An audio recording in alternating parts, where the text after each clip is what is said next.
What's up, citizens of Gala? My name is Graham Hill with the Bitcoin Vigilante Kids. I just felt like doing a Friday. It's Friday night here where I'm at in Asia.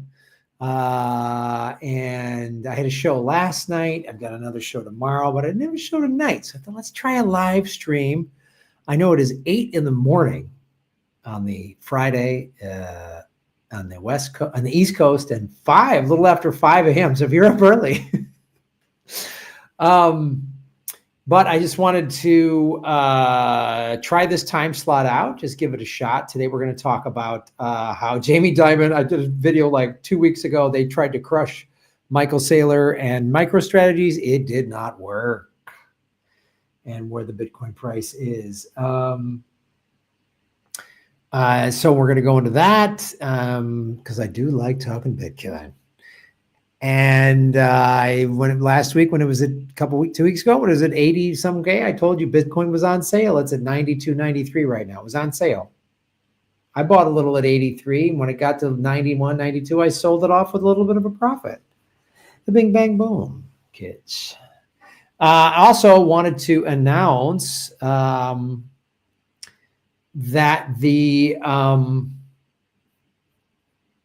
let's make this a full segment.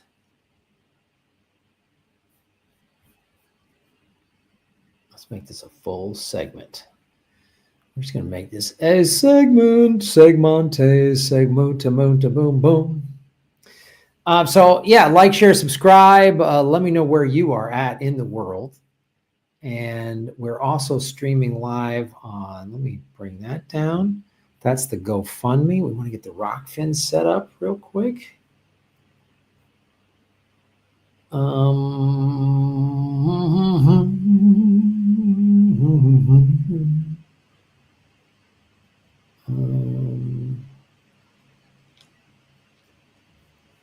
Let's Rockfin. So say hello in the comment section, like, share, subscribe. And things are this late night talk show. I have a GoFundMe I'm going to put up in a sec. We're going to talk about that. It's coming together. It's really coming together. And we are very excited about it.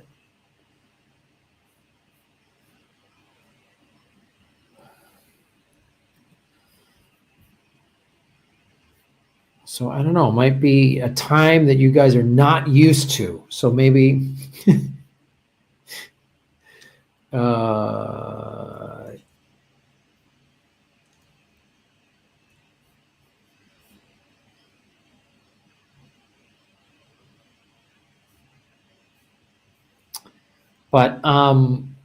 yeah, we started a GoFundMe for this late night talk show, and it's been up. My GoFundMe's been up less than a week, and already we have a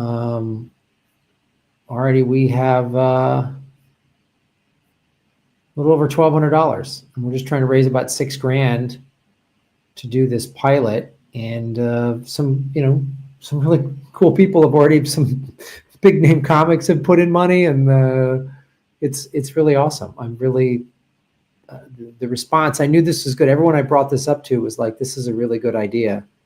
And a lot of comics, a couple comics emailed me and said, "Oh man, when this comes, you get this up and running, let me know, because I've always wanted to come out to Thailand." And so it's going to be awesome. I mean, like, yeah, it's going to be big name comics are going to come out. Plus, we've got all these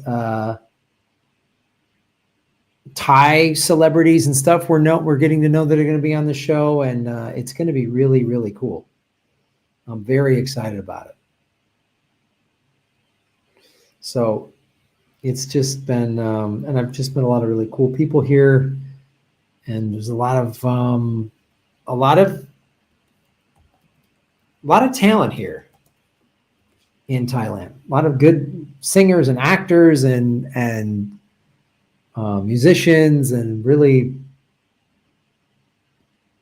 it's really cool. I'm really digging it, and we're going to do this show. So we're streaming live on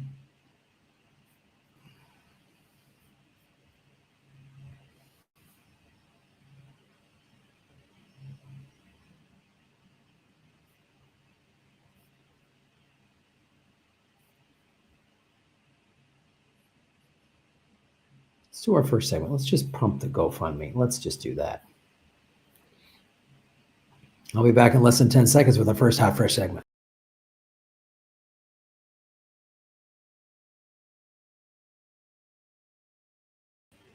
Hey everybody, it's Graham Elwood. I'm really excited that I have launched this GoFundMe. I'll put the link in the description to raise money to do a late night talk show here in Bangkok, Thailand. It's never been done before. It's a groundbreaking thing that is happening. We're going to bring East meets West. It's called the Hollywood East Tonight with Graham Elwood. Hollywood East Tonight with Graham Elwood. And I'm going to be bringing in big name comics from Hollywood are going to come out here to Thailand. And then there's really great talent here in Thailand. There's great singers and actors and writers and funny people. And we're going to show the city of Bangkok in a way you've never been seen. We're going to show how cool it is, how artistic and fun it is. And this is it right here. So just go to GoFundMe, Hollywood Asia Tonight.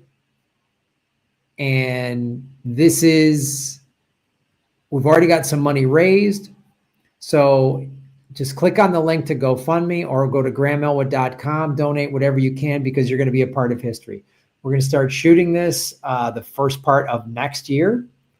And a lot of people are already very interested in this. We're going to have a lot of fun. It's going to be something that's never been done before, but in a format you're sort of used to. Late night talk show. We're going to have funny sketches and bits and we're going to go all over Thailand and all over Bangkok. And you're going to, if you live in America or the West, you're going to see some comedians you're probably familiar with. And then you're going to see some Thai actors and comedians and stuff you probably have never seen before that are really talented and really cool. It is such a cool project to be a part of. So please hit the link below in the description. Go to my GoFundMe and be a part of history because we get censored a lot. We get censored a lot. I've been censored a lot. And I just want to do a late night comedy variety show that isn't at the mercy of our tech overlords in the United States that can't tell me I can't say this, I can't say that. I mean, look what they did to Jimmy Kimmel of all people, one of the safest late night comics out there. I've been censored 6 ways from Sunday on YouTube, on all different social media platforms. And I just want to do a funny show without, the big corporate giants telling me what to do. And it's going to be fun and it's just going to be you. That's why I want you guys to be a part of this. You're going to fund it. You're going to make this happen. You're going to have ownership of this, not just watch me be at the mercy of some giant, massive multinational conglomerate. It's going to be like it always been. This has been the People's Channel. This will be the People's Late Night Comedy Talk Show, and you'll be a part of it. And when we shoot it in March and April of next year, if you're in Bangkok, you get to be in the studio audience. So join us. Thank you so much. And shave your knuckles for justice. Boom.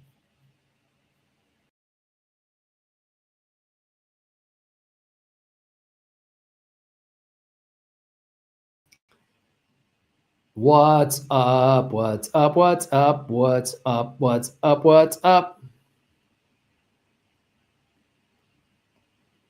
Boom, boom, boom, boom, boom, boom.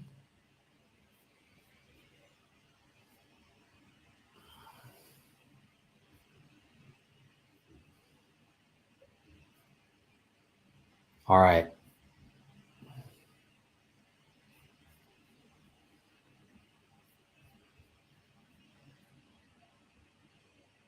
Hello, everybody over on the Rock Film. Say hello. Whoops, that's not what we want. Let me get that queued up. Boom, boom, boom, boom, boom.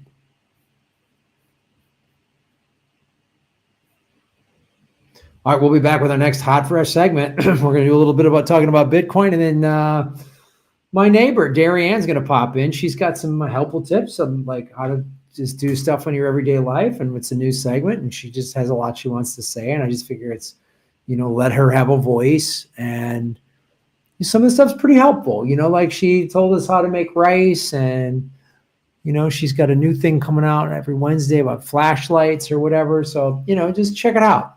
But we'll be back in less than 10 seconds with our next hot, fresh segment.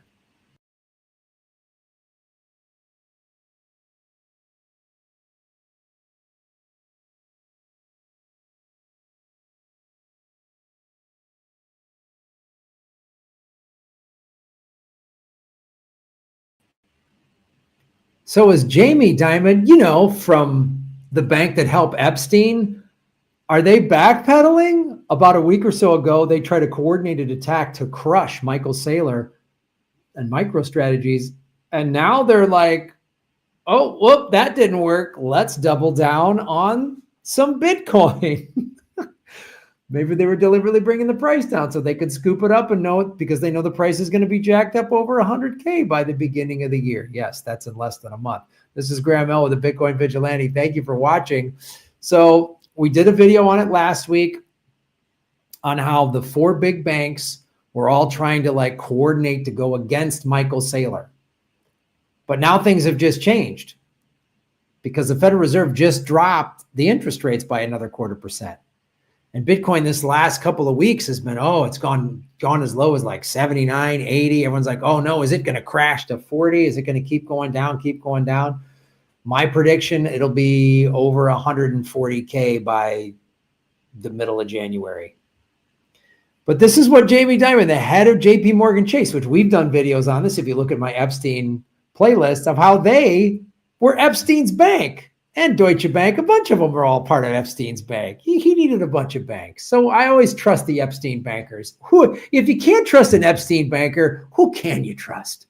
The name you trust in a global sex trafficking pedophile ring. Ding! So here's what he just said. And this is, we saw this on Twitter. After a decade of calling Bitcoin a fraud, there's now talking about millions of dollars that are coming into Bitcoin. This was on Fox Business News. This is what Jamie Dimon just said. We moved $16 trillion the other day. In one day, $16 trillion. It goes through our AML systems, our risk systems, sanction systems, fraud systems, OFAC systems. It's cheap, it's fast. So we've always been using technology to do a better job for the client. And we're going to do the same thing in tokenization. So tokenization, blockchain is real. It's been around for quite a while, but now it's becoming more effective, more efficient, because people are finding ways to do it faster and cheaper, permissioned or not permissioned. Smart contracts, I think, will probably be real. We're working on stable coin, and a JP Morgan. We have a JP Morgan deposit already, and think of it as a token, which is a deposit. We can pay interest on it, and as a payment system and a network, if we can use things like that to do something better, faster, cheaper for clients, we're going to. What did he just? Oh, well, there's a couple things in there to unpack, everybody. First of all, he said, Bitcoin's bad. He said this in the past, and now he's like, yep, we're going to tokenization. And so what, to me, in my opinion, and I could be wrong, but what this attack on Michael Saylor a couple of weeks was, they know how powerful Bitcoin is. They don't want MicroStrategies, which was the single largest company to hold Bitcoin, 650 some thousand full coins, right? It owns more coins than the United States, which currently owns about 195,000 coins in the Bitcoin Strategic Reserve. So my thing is, they know how powerful Bitcoin is, and they were trying to crush the guy, Michael Saylor, that owns the most of it. And they were trying to force him to sell it off so they could buy it, and force the price to go down so they could buy more of it. But if you listen to what he just said, tokenization and stablecoins. Now be leery of the stablecoin thing. So what they want to do is they're going to offer you high interest rates if you store your stablecoin. Like all of the exchanges, Coinbase does this, Crypto.com does this, a bunch of the other exchanges do this. And stablecoins are convenient, especially if you're doing, like, I know people that work in sort of Bitcoin or blockchain companies or crypto companies, and it's international digital workforce. Like there's not like an office, so they pay everybody in like USDC.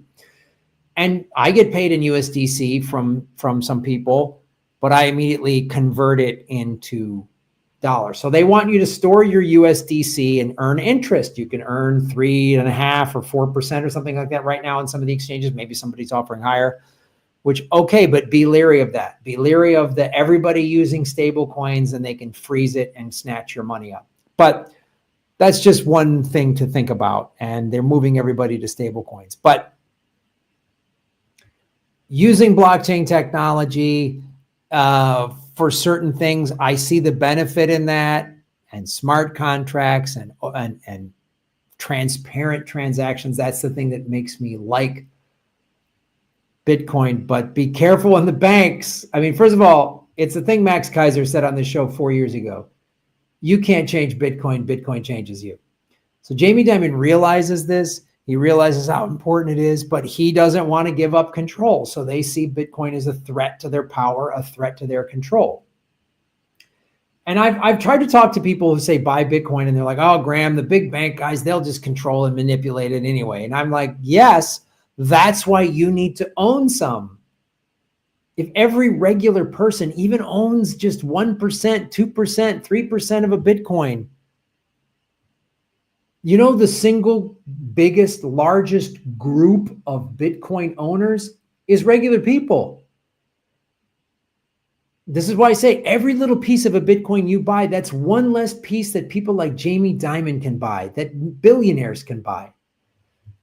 Gets you out of the rat race. But so this is significant, and it shows you that their attempt didn't work.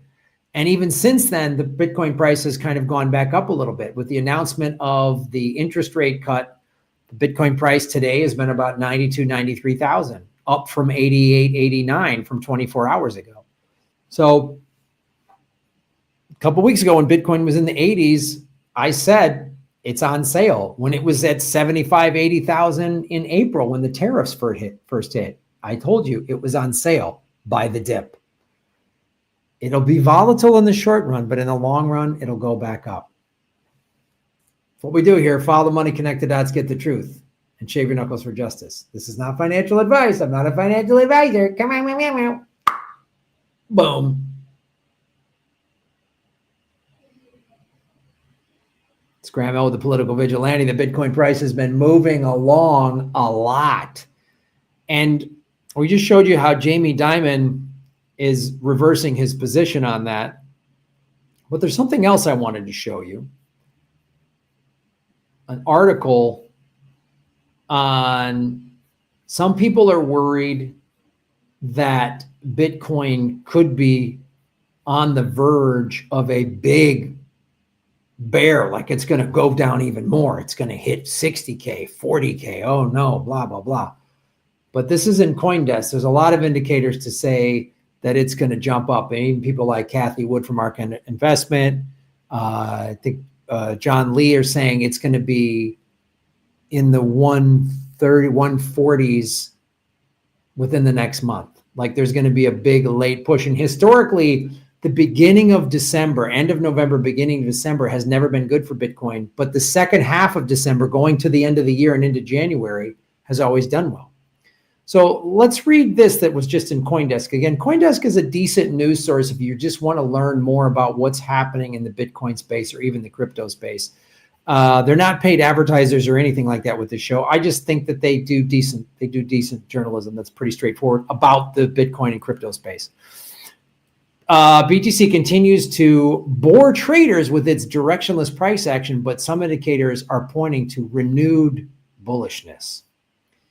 So the Federal Reserve rate cut did not significantly impact Bitcoin's price, which remains directionless. Bitcoin MACD histogram signals potential bullish momentum, while the dollars index points bearish. The ETF flows continue to disappoint. What that means is people are not spending money on the ETFs. the Fed has come and gone without moving the needle on Bitcoin's price. Like I said, it's about 92,400 price in any meaningful way. The central bank cut rates by 25 basis points as expected, but supposedly delivered hawkish forward guidance. Still, the dollar has been sold off. Amid all of this, Bitcoin continues to board traders with its directionless price action. The picture on the daily price chart remains largely unchanged since before the Fed, with prices still stuck in that counter trend mini rising channel with the bigger downtrend. Any seasoned technical trader will tell you the playbook is simple now. If we break above the bearish trend line, it signals that the downtrend from the record high has ended. On the flip side, if we dive below the mini ascending channel, it reinforces the broader downtrend, potentially leading to deeper losses. That's interesting. Which way will it go? As of the writing, the bull case looks appealing as the MK or whatever histogram with parameters set for 50,000 to gauge the medium to long term. All right.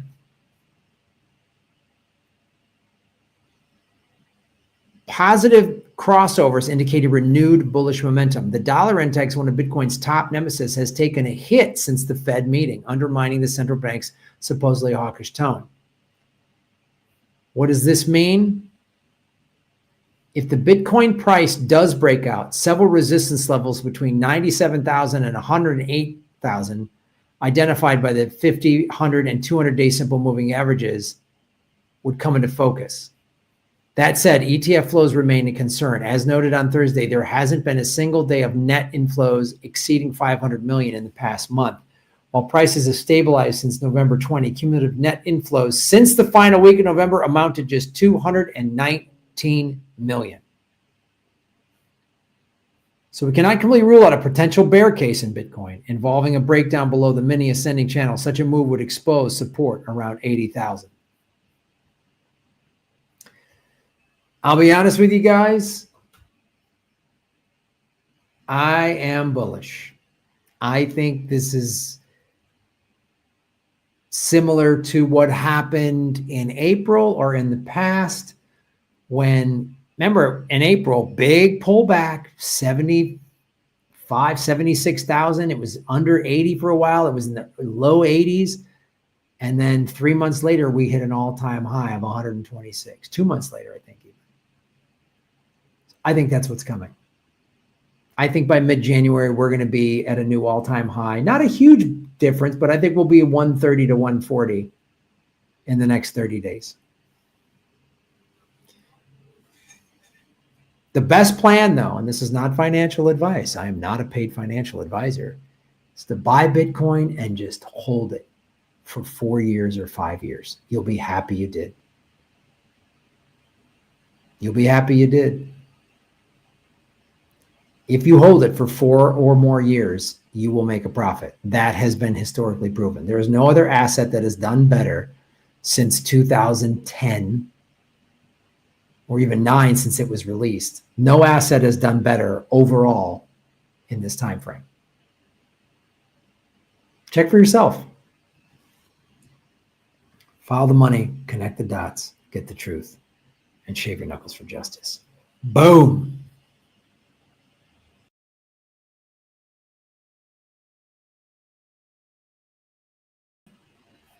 What's up? What's up? What's up? What's up? What's up? What's up?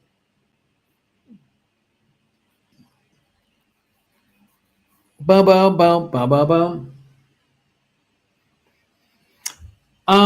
Well, I think my neighbor is ready, and so we're going to be back. Darrinne's going to give us a quick little tip, and so please stick around for that. We'll be right back with my neighbor and good friend, Darrinne.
Hey guys, Darrinne here. Oh my God, so amazing to see you guys. It's another DIY with Darrinne Wednesdays.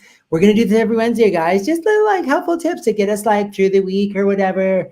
And Wednesday's like such an amazing day. We're not shaming any other days, like whatever day it is for you, or if you're watching it on another day because you're like in a different part of the world where they have like different days or whatever. Like some countries are like, we don't have a Wednesday, or they call it something different or whatever. Like we're not Wednesday name shaming, or like if you're like Thursday positive or whatever, like we're totally celebrating that. We're just saying like Wednesday is going to be like our day to like do total like doing it, you're DIYing or whatever that stands for. It's so amazing. Like you guys are so great. So, you know, I was struggling the other day and I thought about like, oh my God, like Chad, like since he's on his yurt journey, he wears like a lot of sandals. He doesn't wear a lot of socks. So we have all of these socks and they're like, and like this big crazy pile. And it's like, how do you fold socks? Like that's always such a thing. Like, and if you like clothes piles, like we're not clothes pile shaming. If you, however, you're like pile positive or whatever, we're totally doing that. But, you know, if you want to make things like totally like more organized or whatever, or you like sort of like stacking things up, or you're like, I don't know, like a clothing librarian or whatever, like you can totally like clothing librarian yourself. And that'll be probably like another video. We'll be like talking to clothing librarians. So, I just wanted to say, like, you get socks. Like, oh my God, here's some just regular socks that Chad gets. He's like, hey, babe, like, I totally want to get some socks or whatever. And there's a lot of ways to do it. So you can do it this way. A lot of people do this traditional way, like folding it over like that. And that's totally fine. And we're not like judging that, but that can stretch out the elastic and you can be like super mean. And your elastic is like, oh my God, it's dumb and it's not working.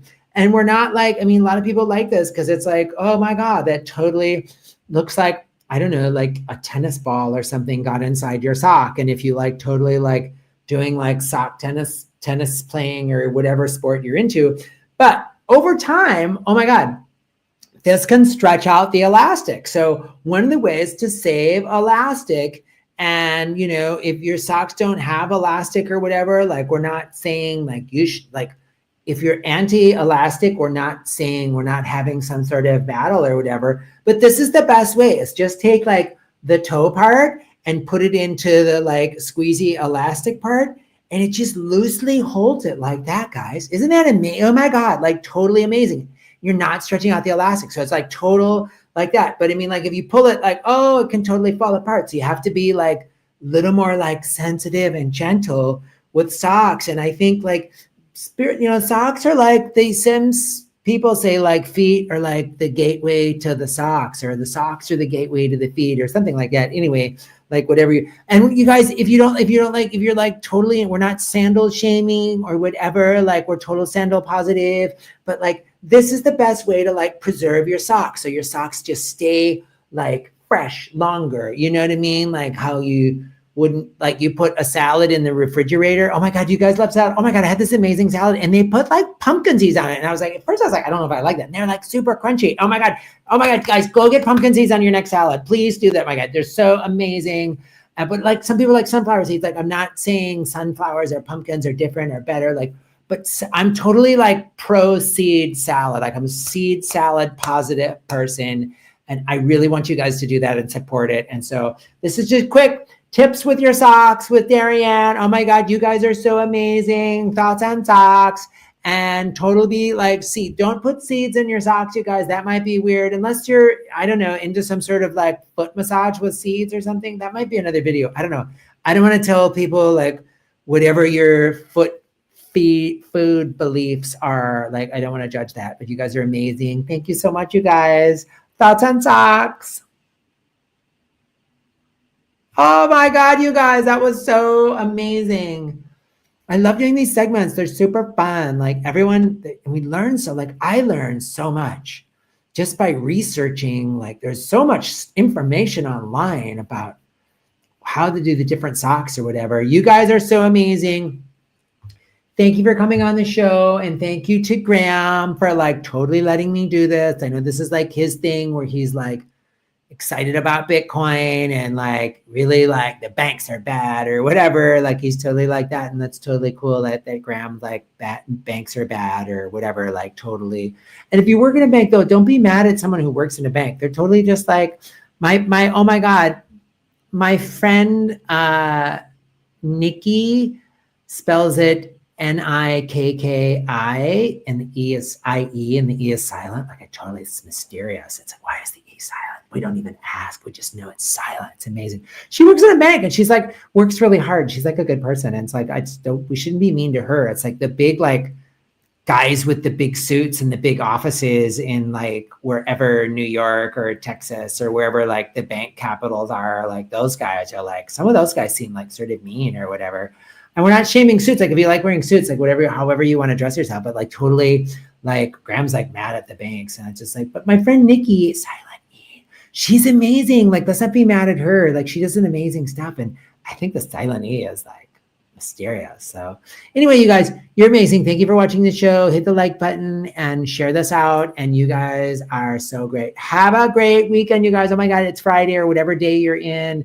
We're doing a DIY Wednesday. So we drop these on Graham's like Instagram, which is at Graham Elwood. My Instagram, I got shut down for some reasons that I can't go into. So we're just using Graham's, and it's totally okay. It's amazing. So if you want to watch some of his, like, I'm angry at politics or whatever, like that's totally his vibe. We're not shaming that. Like that's his deal. And then he's letting me use some of my stuff for his. So you guys are amazing. Thank you guys so much.